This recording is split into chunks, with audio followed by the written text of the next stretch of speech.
Okay, so we have studied about image classification and how to come up with different types of convolutional networks, architectures, many ways to improve the classification accuracy and so on. And this is a typical classifier which is kind of shown here as well. Right, so it will have a set of convolutional layers which will kind of look at the image in different resolutions. The first few layers will see the local features, and as you move down the uh, convolutional layer, the deeper layers tend to look at the global features in the image. And then, of course, you do have the global averaging operation, which will kind of flatten the uh, features which are essentially 2D through the convolutional layers into something like a 1D vector. And then we have a classifier head which kind of converts or gives the number of inputs which is equal to the number of classes. So in the case of an ImageNet, we have 1000 classes as we have seen here. Now the next step, obvious question that people asked is kind of natural progression is, can we kind of localize the bird in the image? So something like this. As a human, we know that in the image, given the image where exactly the bird is located. So can the neural networks or the deep learning be trained in such a way that it can not only predict the classes, but also show the location of the bird? So that's a, interesting question, and that's what we are going to discuss today. Okay, so the challenge is this. So given an RGB image, we have something known as object detection. So that is precisely what we are discussing in the previous slide. You want to classify, but at the same time you want to localize where exactly that class is. So the object detection model is expected to give two outputs. One is obviously the class that is available in the image. It may be only one class or it may be two classes. For example, there is a dog and a cat here. So you need to definitely classify and say that there is dog and cat present in this image. But it needs the second part, which is more important, which is actually the exact location of the cat and the dog in the image. And this can be done in many ways. And one way is to have a bounding box, to draw a bounding box on the original image. To do that, it just needs to predict the coordinates of the bounding box, basically the sender points, let's say x and y, of the location of the particular class, as well as the width and height of that box. So in this case, for example, we xy basically means this is the xy location for the dog class, and this is of course the height, and this is of course the width, and similarly this for the cat class as well. Okay, so that's the object detection task. It looks simple because we just need to add another kind of output on top of the classifier. Basically, if it was one number, let's say it's a binary class problem, one number for the class, and we need to add another four numbers here. So it's like a five numbers instead of four numbers. But of course, if it's a 1000 class problem, we have 1000 numbers here, and I add a four number to that, so it becomes like 1000 classes and four numbers which represent the location for that class. But it's not that trivial. The reason is because we know that there may be multiple objects and we don't know priori how many objects will be present in the image. So we need to come up with an approach to kind of tackle uh, agnostic to the number of objects in that sense, right? And also the size of the image is important now, because for image classification the size was hovering around like 256 cross 256, or ImageNet was using 224 cross 224 for example. But for object detection, since our objective is to localize in the image, it will be preferable to have a higher resolution than this. So for example, something like 800 cross 600. So the simple reason is because you need to kind of identify the locations of objects in the image. And if you have multiple objects, better is to have higher resolution, because at least then you have provision of maybe breaking down the image into small pieces and then trying to predict for each of those regions. Right? So that's the objective. Okay. So just before going into deep into the object detection and how people have attacked that problem, so let's spend some time to understand the output expectation, right? Because that's very important, because we need to know what the neural network should predict, right? So that's a critical aspect. So just to reiterate, the objective is to predict the class in the image and where exactly that class is located. And as before, the class will be given by maybe a one hot excitation like this. So in this case, there are k classes, but one number maybe at the top is reserved for the background or the no object case. This is important because we might train the neural network for k classes, but there may be a case an out of class distribution will come, something which has never seen. So then it should ideally predict it as a background class or no object class in that scenario. Okay, so effectively this part is well known to us. This particular concept of one hot excitation with k classes or k plus 1 classes, it's simple for us. But the add-on is this. So for each of these classes, okay, so for each of these classes, we need to predict the x, y, which are basically the sender locations, and the height and width of that particular bounding box. Okay, so these are nothing but the bounding box coordinates. So this is interesting, and there are few kind of variations of this. Like some people will predict this guy instead of sender. You can actually use it as the top left corner.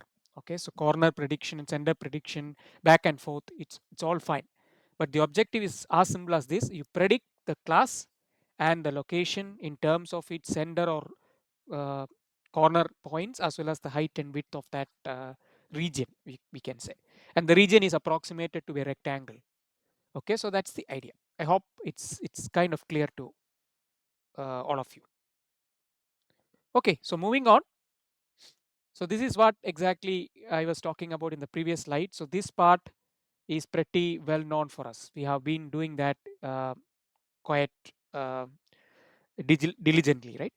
And now what we are going to do is we want to add detection head or localization head to it. So how are we going to do it? It's a very simple case. Is basically uh, ignore the classifier head because that's has a job. You take the features from this, so maybe 1 cross 2048 feature for a single image. So this will be passed on to another fully connected layer, which will have the desired number of output, which is 4 in this case, right? Because I am going to output the sender coordinates and the height and width of the bounding box. Okay, so this is basically the idea. You can use the ImageNet pre-trained, and then you just need to make another layer add on to it, and then only need to retrain it. But of course you need to kind of back propagate it for better results. So this is the idea. Okay, so let's assume only single object to detect. Okay, so then in that case, of course the network is designed very simple. The first loss is already known to us, the softmax loss or the cross entropy loss. It's pretty well known to us by now. So whatever the ground truth label, you will be doing a cross entropy loss with the prediction, right? So that's the idea. The second loss is basically you have this prediction. I need to have this one compared with something else. And what is the ground truth here? Ground truth will be like you will be asking the user to kind of draw a bounding box, and then you have the x dash, y dash, and the height and width, which are, let's call it as h dash and w dash. So you will be comparing against that. And we can use many types of losses. So one standard loss is the L2 loss or the mean square error loss between these coordinates. This is the ground truth annotated by the user, and this is predicted by the network. So you do one-on-one kind of minimum square error. So x minus x dash square plus y minus y dash square, so on, square root of that. Okay, so that's the L2 loss. So basically you're doing a regression kind of loss here. So you have two losses now, softmax loss for the classes and the L2 loss for the bounding box. Of course, we need to do a back propagation combining these two, so we can do a weighted summation. So you can simply do something like lambda 1 of your softmax loss plus lambda 2 of your L2 loss. You can weight this accordingly. Or there is some other trick people are doing, which is like the softmax clause is untouched, but this can be, let's say I'm not detecting any class, then why should I even do this calculation? Because if nothing is detected in the class, you really don't need to draw a bounding box at all, right? So you can even replace this by the class as well. So whatever the background class, you add one more layer and have the background class, and that can be weight as well. If that is 0 or the background class is kind of predicted, then you should not do this, right? So that's the idea. Okay, so many ways to do it, and we are not going to discuss a lot about the various types of losses for object detection, that is for self study, but this is the idea. So you have two losses, the typical classification loss, and you have another loss which is known as the regression loss or the bounding box loss, and you do kind of a combination of that, and then this total loss is what you use for the gradient backpropagation. Okay, so that's the idea. There are many variations about this, like for example, you can even have one more variable here, which is the confidence score for the box. So if you're detecting box with 90% confidence, so something like that. Okay, so many variations to it. Everything looks simple. This approach is also good, but the problem is we have multiple objects. So in this case, only one bird. So if there is another bird here, a dog here, then we are in trouble, right? How to go about, how to kind of adapt this setting to that kind of a setting. So this is a classic example, right? So in this image, we can already see two varieties of cat and two varieties of dog.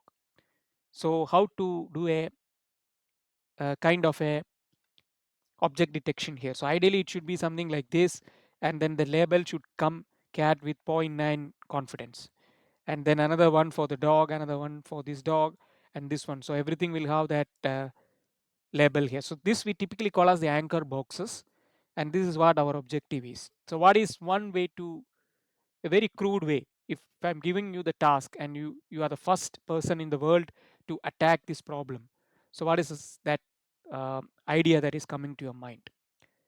I'm very sure you might be thinking about this. Okay, so you have a window of some size.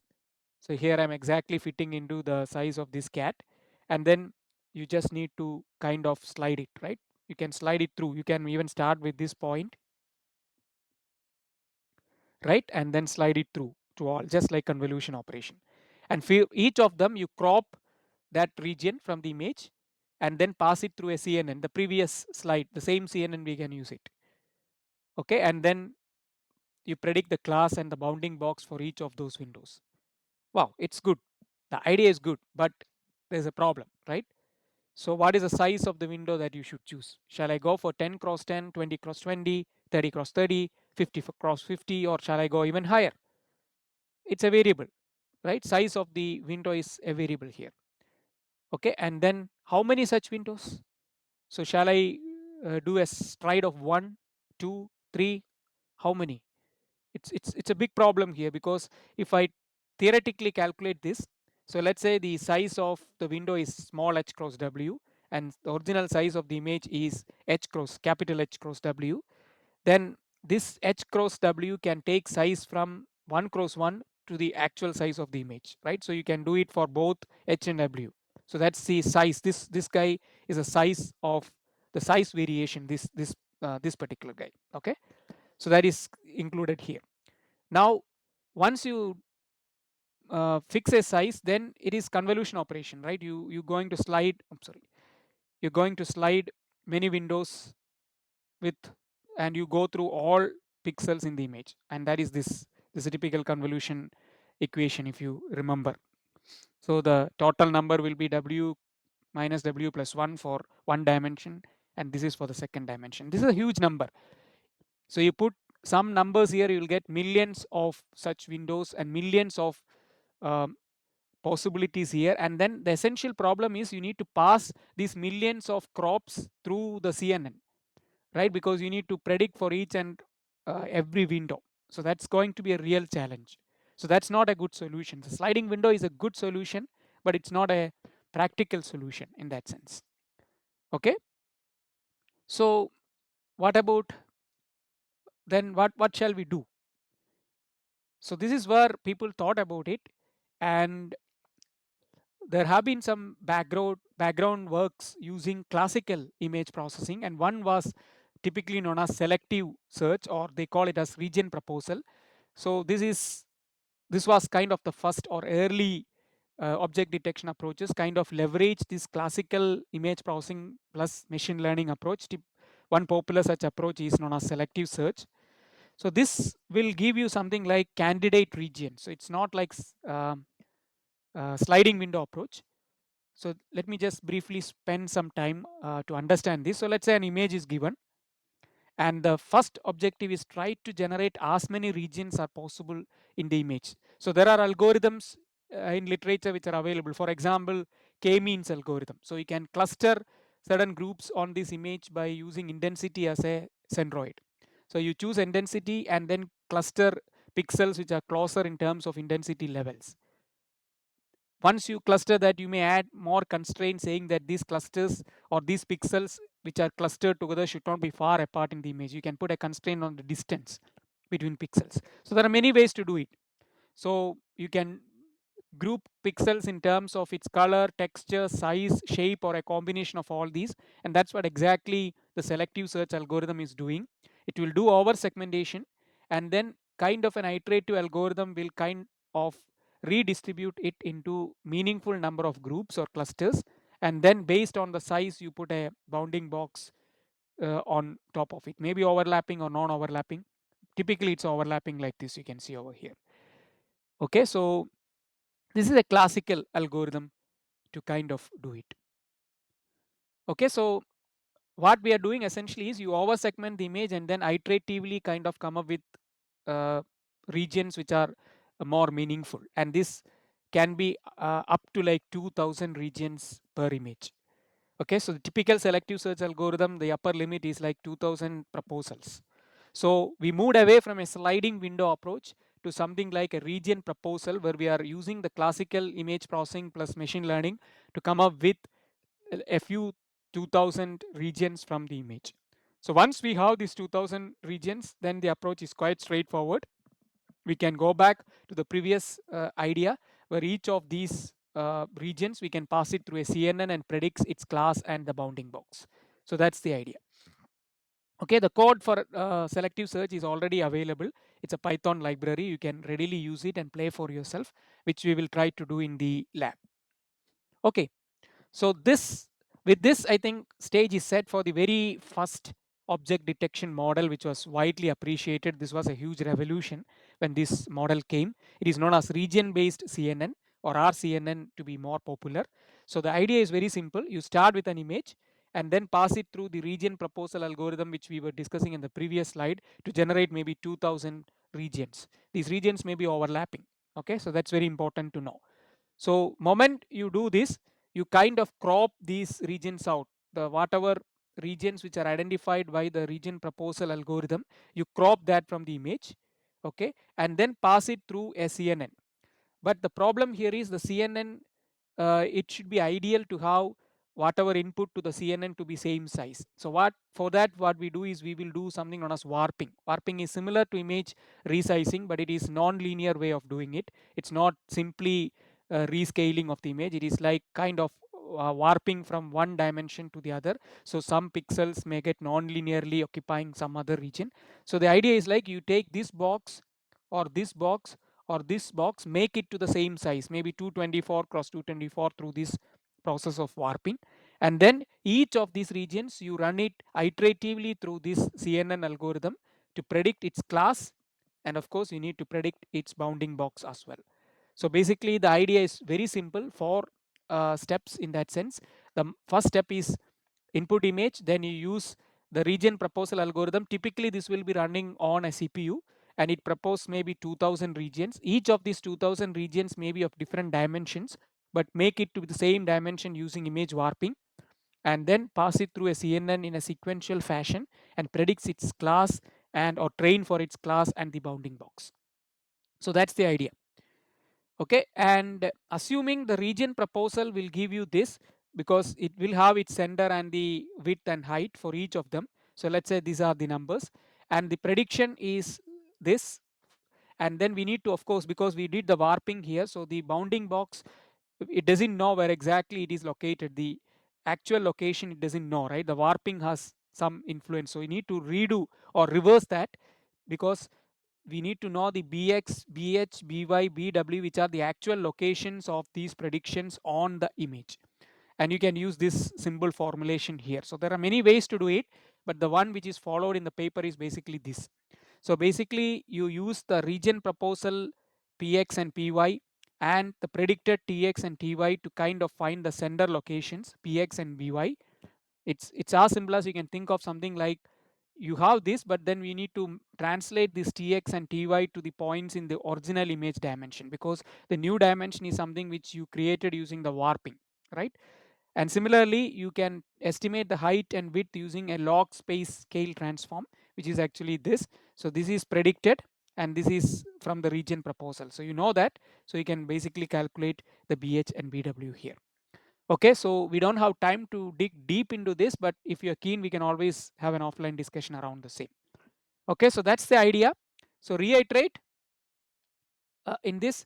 So you have the input image, you have the region proposals, you warp it to the same size, you pass it through the CNN for training to the class and the bounding box.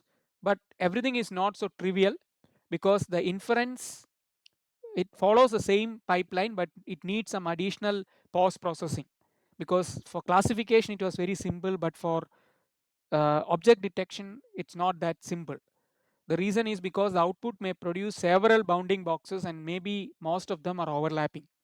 So how to come up with nice single bounding box for a class? That's a challenging thing. So many ways to do it. Maybe the top k proposals, probably by confidence score. You have a classification score and followed by kind of the top k proposals you can take. That's one way to do it. Or maybe we can use we can do class wise iteration. Many ways to do it.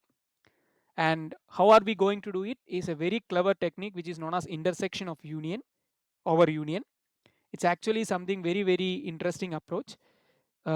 This is a matrix which was proposed during the object detection period, and it's very useful in many places, and we will be discussing this very soon. So it's basically you have a ground truth. You need to compare your prediction with the ground truth. Of course, the L2 loss is one way to do during training, but during prediction we can find something known as intersection over union for the ground truth against the prediction. And similarly, we can use it to kill some of the overlapping. Let's say I have too many predictions in one region, I want to kill some of them and keep one of them. You can use intersection over union. You will understand when we explain this particular topic. And also another important performance evaluation metrics is mean average precision. So this is also important. This uses intersection of over union, of course, and this is the standard way of evaluating the performance of an object detection. So we will discuss these two in detail in the subsequent sections.